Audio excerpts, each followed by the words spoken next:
Hi, my name is Markus Annilo. I'm mostly working on digital twins, but my future plans are starting to develop a drone academy. I'm studying at Tallinn University of Technology, MARM 06, and before joining or starting this curricula, I was expecting to gather or extend my knowledge about engineering and understanding about factories and manufacturing.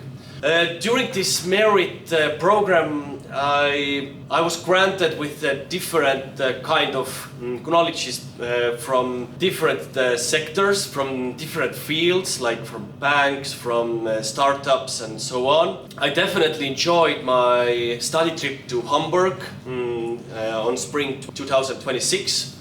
Mostly I enjoyed during my program and studies my fellow students, now I can say colleagues. It was really awesome to work with them and together with them.